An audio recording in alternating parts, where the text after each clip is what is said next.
नमस्कार, आप देख रहे हैं श्रेष्ठ भारत और आपके साथ मैं हूं मुक्ता सिंह। भारतीय एयरलाइंस को फर्जी बम की धमकी के कॉल्स आना बंद नहीं हो रहे हैं। अभी हाल ही में 21 अक्टूबर को 30 विमानों को बम से उड़ाने की धमकी मिली। इन धमकियों की वजह से उड़ानों में देरी हुई और कई फ्लाइट्स को दूसरे एयरपोर्ट्स पर डाइवर्ट करना पड़ा। भारतीय एयरलाइंस की फ्लाइट्स को टारगेट कर इन्हें बम से उड़ाने की धमकी देने वाले मामले में इस साल अभी तक 400 से अधिक धमकियां मिल चुकी हैं, जो कि ऑल टाइम रिकॉर्ड बन गया है। गनीमत है कि सभी कॉल्स झूठी रहीं। सुरक्षा एजेंसीज का कहना है कि इससे पहले कभी भी एक साल में इतने अधिक धमकी भरे कॉल्स और मैसेजेस नहीं मिले जितने इस साल यानी अक्टूबर 2024 तक मिल चुके हैं।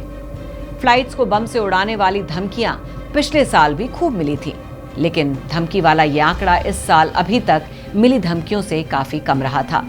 इस साल 17 अक्टूबर तक ही ये आंकड़ा 400 को पार कर गया है। इसमें भी अभी तक जून में सबसे ज्यादा करीब 100 धमकियां मिली थी, जबकि इसके बाद अभी तक दूसरे नंबर पर अक्टूबर का महीना चल रहा है, जिसमें अभी तक तकरीबन 94 धमकियां मिल चुकी हैं। अभी हाल ही में अमेरिका में रह रहे सिख फॉर जस्टिस के आतंकी गुरपतवंत सिंह पन्नू ने एयर इंडिया में बम विस्फोट की धमकी दी है। आतंकी पन्नू ने वीडियो जारी कर 1984 के सिख दंगों का बदला लेने की बात कही। पन्नू ने कहा, नवंबर में 1984 में हुए सिख दंगों की 40वीं बरसी है। 1984 में 13,000 से अधिक सिख महिलाओं और बच्चों को मार दिया गया। आज भी दिल्ली में विधवा कॉलोनी है। ये पूरी घटना भारतीय हुकूमत द्वारा की गई थी। विदेशों में यात्रा करने वाले लोग 1 से लेकर 19 नवंबर तक एयर इंडिया का बॉयकॉट करें। पन्नू ने पायलट्स को धमकाया कि बोर्ड पर संदिग्ध बम हो सकता है। इससे पहले 4 नवंबर 2023 को भी पन्नू ने वीडियो जारी कर एयर इंडिया के विमानों को उड़ाने की धमकी दी थी। वहीं पन्नू की हत्या की साजिश रचने के आरोप में हरियाणा के रहने वाले विकास यादव को अमेरिकी जांच एजेंसी FBI ने मोस्ट वांटेड करार दिया है। FBI ने विकास को भारतीय खुफिया एजेंसी रॉ का अधिकारी बताया। हालांकि विकास FBI की पकड़ से दूर है। आपको बता दें कि भारत सरकार के गृह मंत्रालय ने 10 जुलाई 2019 को सिख फॉर जस्टिस को उसकी गतिविधियों की वजह से UAPA के तहत एक गैर कानूनी संगठन करार देकर बैन कर दिया है। 1 जुलाई 2020 को पन्नू को भारत सरकार ने आतंकवादियों की लिस्ट में भी शामिल किया है। डिजिटल युग में ज्यादातर धमकियां ईमेल्स, ट्विटर या सोशल मीडिया के दूसरे प्लेटफॉर्म्स के जरिए मिल रही हैं। वहीं इस मामले की गंभीरता को समझते हुए इसकी इन्वेस्टिगेशन NIA को सौंप दी गई है, ताकि इस तरह से आतंक फैलाने वालों तक पहुंचा जा सके।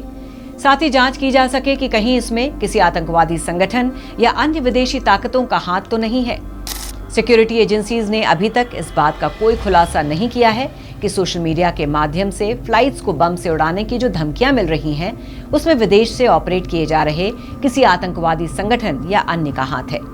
लेकिन मामले में जिस तरह से आए दिन भारतीय एयरलाइंस को ही टारगेट कर धमकियां दी जा रही हैं, उससे एजेंसीज इस बात से इनकार भी नहीं कर रही हैं।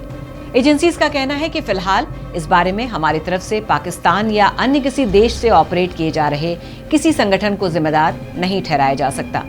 हर एंगल को ध्यान में रखते हुए तफ्तीश की जा रही है। इसी के बाद पुख्ता तौर पर किसी नतीजे पर पहुंचा जा सकता है। लेकिन बम रखे होने की फर्जी कॉल एविएशन कंपनीज को काफी भारी नुकसान पहुंचा रही है।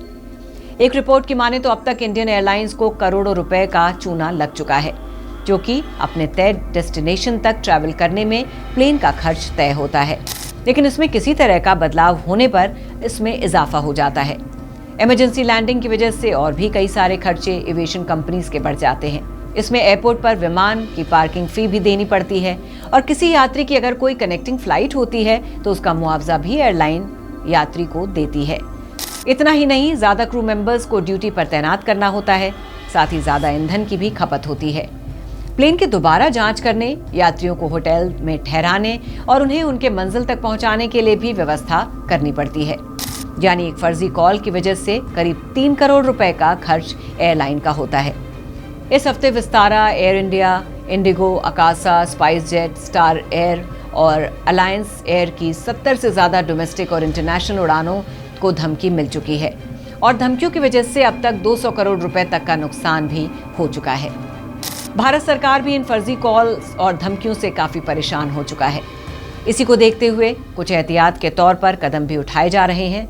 नागरिक उड्डयन मंत्री राम मोहन नायडू ने इस तरफ इशारा किया कि इस तरह के अपराधियों के खिलाफ सख्त कार्रवाई करने के लिए नागरिक उड्डयन मंत्रालय नियमों में संशोधन पर काम कर रहा है। इसके अलावा मंत्रालय बम की धमकी के लिए जिम्मेदार व्यक्तियों को नो फ्लाई लिस्ट में रखने पर भी विचार कर रहा है, जिसके बाद उम्मीद जताई जा रही है कि एयरलाइंस को मिल रही लगातार धमकियों का सिलसिला खत्म होगा और आम लोग आराम से ट्रैवल कर सकेंगे। आपका क्या कहना है इस पूरी खबर के बारे में? हमें कमेंट करके जरूर बताइए और खबर को शेयर करना बिल्कुल भी ना भूलें। तो फिलहाल के लिए बस इतना ही। बाकी खबरों के लिए देखते रहिए श्रेष्ठ भारत। श्रेष्ठ भारत पर खबरों से जुड़े रहने के लिए चैनल को सब्सक्राइब और लाइक करें, बेल आइकन दबाएं और देखते रहें श्रेष्ठ भारत।